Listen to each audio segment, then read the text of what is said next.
Halo teman-teman semua, saatnya kita baca komentar netizen ya teman-teman. Mumpung kita masih negara demokrasi, masih boleh berkomentar, masih bebas berpendapat di media sosial ya. Gue akan sampaikan komentar teman-teman semua secara utuh apa adanya, tidak ada yang gue tambahin atau gue kurangin ya. Nah, tapi gue komentari juga kadang-kadang ya. Nah, ini adalah video mengenai si Ibu Rieke. Ibu Rieke dari anggota DPR yang mengatakan sekarang kok orang pajak mulai berusaha mengintimidasi rakyat dengan menggandeng polisi ya. Seperti kita ketahui teman-teman kemarin DJP berusaha menggandeng polisi. Bagi kita ini tentu sebuah intimidasi ya. Bagi mereka ini kan untuk demi kepentingan rakyat, kepentingan penerimaan negara gitu ya. Tapi omong kosong ya bagi kita ya. Itu adalah upaya untuk mengintimidasi rakyat. Oke. Ini ada Ibu Amelia Yanti. Itu semua dari kelompok di DPR. Tukar ketua di DPR. Puan tak becus. Lingkungan gedung DPR tak boleh ada pagar runtuh kak sekelilingnya.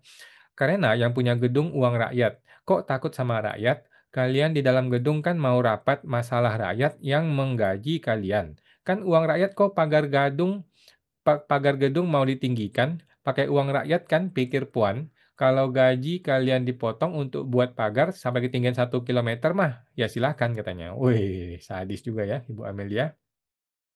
Bapak pilih, tidak ada sejarah perekonomian negara baik karena pajak naik. Oh gitu ya, oke. Oneng Presiden 2030. Oh, apakah bisa? Bapak teknisimu, kami cari uang mati-matian untuk mendapatkan rumah agar tidak menyewa lagi. Kami bayar pajak pembeliannya juga. Masih juga kalian pungut dan mainkan tarif PBB. Padahal rumah milik kami loh, dan sudah SHM kami gitu ya. Kalau pajak kendaraan oke lah, kami pakai jalanan yang diaspal. BPJS juga cukup oke lah, kami pakai untuk dokter umum dan rumah sakit. Kalau PPN, PPH fungsinya untuk kami apa?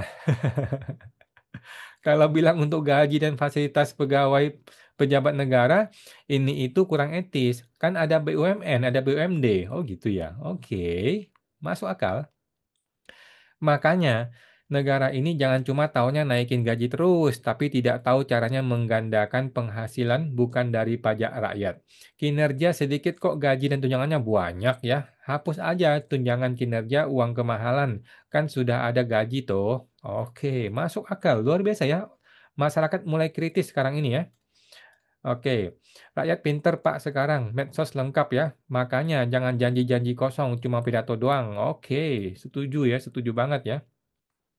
Segelintir anggota DPR yang baik dan pintar dan membela aspirasi rakyat ya cuman yang ini. Yang lain mah cuma beban anggaran. Oh gitu, oke. Gue sih belum coba-coba ke Ibu Rike ya. Apakah dia mau mendengarkan curhatan gue ya? Rakyat jelata seperti gue ya, kita tunggu nanti ya. Pak Muhyiddin, mending Mbak Oneng yang jadi ketua MPR atau DPR daripada yang itu. Oh gitu ya, oke. Nggak ada uang rakyat untuk bayar pajak. Biaya kebutuhan hidup aja sudah melambung tinggi. Waduh, betul banget Bang, kata Ibu Dia Ida Mutfi. Intimidasi itu tilang di jalan, itu kan udah mendorong rakyat itu bayar pajak STNK dan SIM, kalau tidak bayar kena denda atau tilang katanya. Oke. Pengusaha UMKM diperas oknum pajak bertahun-tahun, selalu lebih dari SKP masuk kantong. Oke, ini kan suara hati rakyat teman-teman ya, bukan gua ya. Oke, lanjut ada video lain. Ini video lain mengenai rumah Sri Mulyani dijarah warga ya. Apakah dia kena karma ya?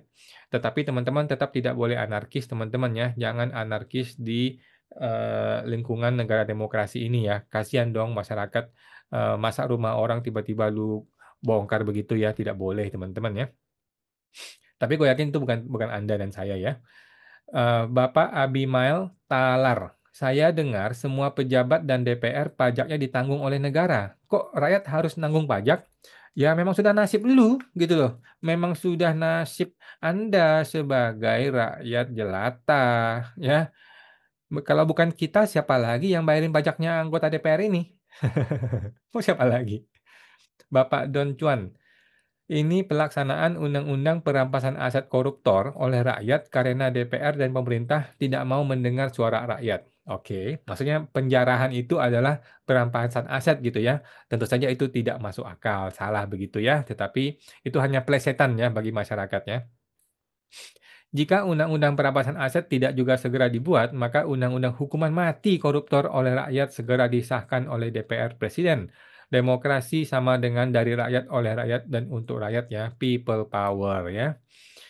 Sayang sekali ya, Prabowo bukan tipe orang yang berani menghantam orang. Prabowo ini cenderung sangat-sangat toleransi, sangat-sangat kooperatif, dan kita justru meragukan ya kemampuan beliau untuk bertindak tegas ya. Sudah terbukti banyak kasus.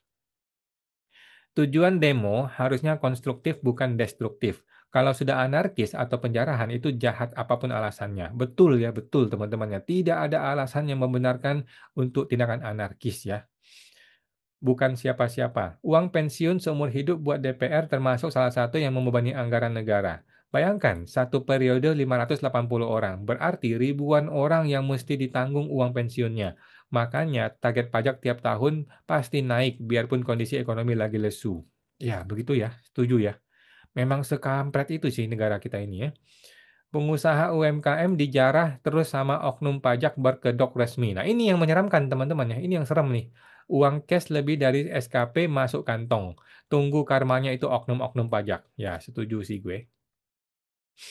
Katanya Sydney Mel, memang repot ya, mau protesnya kemana? Semuanya saling melindungi. Ya, betul juga. Semua saling melindungi. Berita yang beredar tiap orang yang jarah bawa sekotak perhiasan. Emang serius? Rakyatnya dibiarkan lapar dan bodoh di peras pajak. Menterinya kolektor perhiasan. Kalau nggak mundur benar-benar nggak ada malu-malunya. Oke. Apakah Sri Mulyani perlu mundur? Ini pertanyaan ini ya, pertanyaan 1001 malam ini ya, mesti dijawab dengan analisis yang lengkap ini ya. Evolution, betul, jangan sampai anarkis, setuju ya. Bapak Sonogut But, ayo semangat ke kediaman Sri Mulyani. Aduh, jangan gitu dong ya, jangan ya. Walaupun kita merasa puas juga sih, ini rumah kok nggak dihabisin tuh rumahnya ya, tetapi nggak boleh teman-temannya, nggak boleh, nggak boleh.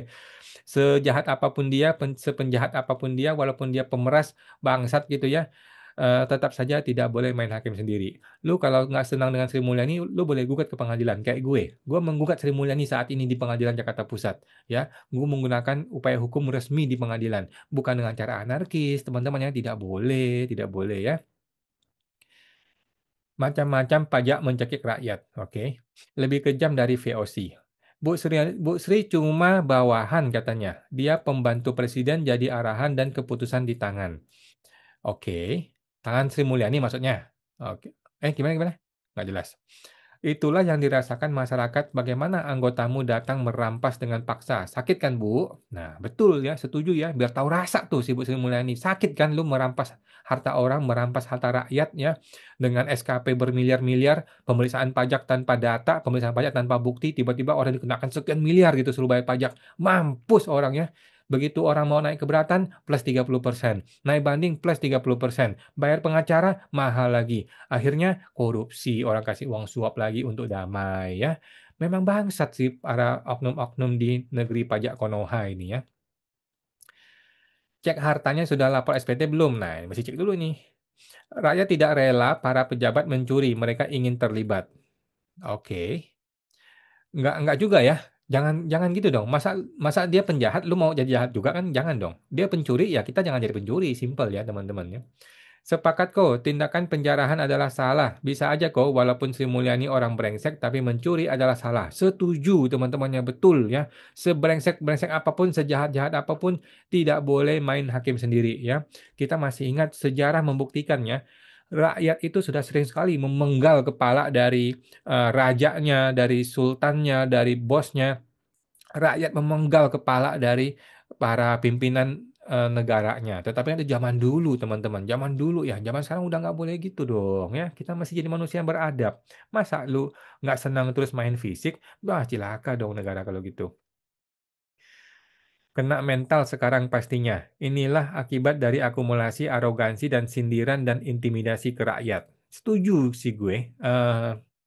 Ya setuju nggak setuju teman-teman ya. Tindakan Sri Mulyani yang menggunakan aparat berdasi untuk menghantam rakyat dan mencekek dan memeras rakyat tentu saja sesuatu yang sangat-sangat tidak benar ya. Dan kita sulit melawan teman-teman ya. Tetapi sekarang dia juga dihadapkan situasi yang sulit nih. dia melawan rakyat sekarang. Rakyat kalau udah marah, ngamuk, rumah dia hancur gitu. Eee Ya anyway teman-teman, Indonesia adalah negara hukum ya, terlepas dari apapun kekesalan lu, apapun kebencian lu, kita harus menggunakan instrumen hukum kalau lu mau memperkarakan orang. Seperti gue memperkarakan orang di pengadilan, walaupun belum tentu gue menang, tetapi gue tidak menggunakan cara-cara kekerasan. Teman-teman ya, tidak boleh ya. Walaupun pengen gue tonjok juga tuh orang ya, tapi nggak boleh teman-teman ya. Dalam hati aja, dalam hati ya, jangan dipraktekkan ya. Pegawai DJP banyak banget yang arogan. Bukan lagi arogan ya, bangsat juga banyak ya, tetapi di DJP Konoha teman-teman ya. Kalau DJP Indonesia nggak ada yang begitu ya, pada bagus semua. Hukum karma sedang berjalan kata Pak Sony. Ruginya di Jara sih tidak seberapa, tapi malunya luar biasa. Kredibilitasnya turun banyak. Ya, gue setuju teman-teman ya. Sekarang kita mau bahas mengenai kredibilitasnya. Apakah Sri Mulyani masih punya muka? Masih punya kredibilitas? Gue rasa udah nggak ada ya. Gue rasa udah nggak ada dan banyak beredar berita bahwa dia pengen mengundurkan diri, tetapi dibantah oleh semua menteri ya. Kita tidak bisa berharap Prabowo memecat Sri Mulyani, karena Prabowo tipe orang yang sangat toleransi, tipe orang yang sangat baik, sangat mengayomi, dia tidak akan memecat. Kita hanya bisa berharap Sri Mulyani mundur, ya. Nah, tetapi seberapa kuat dia untuk mundur? Jangan sampai dia mundur kemudian tiba-tiba dicokok sama KPK besok, ya kan dia nggak mau juga ya. Jangan sampai dia berani mundur tapi diancam nanti lu akan dipenjarain karena kasus-kasus lu, ada Bank Senturi dan lain-lain gitu ya.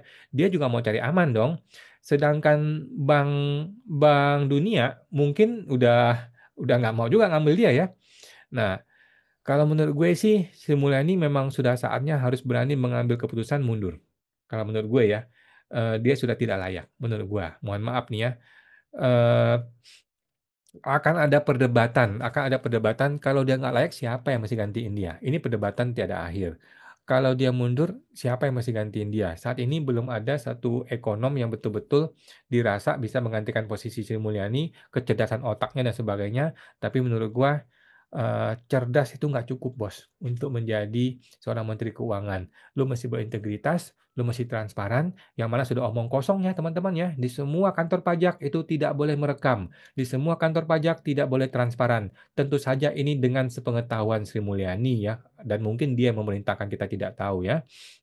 Jadi orang ini pintar oke, tetapi tidak capable ya, tidak berintegritas, tidak transparan, dan yang paling celaka adalah bagaimana dia mempermainkan hutang-hutang negara kita ya. Hutang kita itu yang gue dengar ya, gue nggak tahu benar apa enggak, bahwa bunga hutang kita tuh sangat mencekik mencekik rakyat, di mana kita memiliki margin bunga yang terlalu tinggi, bahkan lebih tinggi dari Malaysia, lebih tinggi dari negara-negara tetangga kita ya.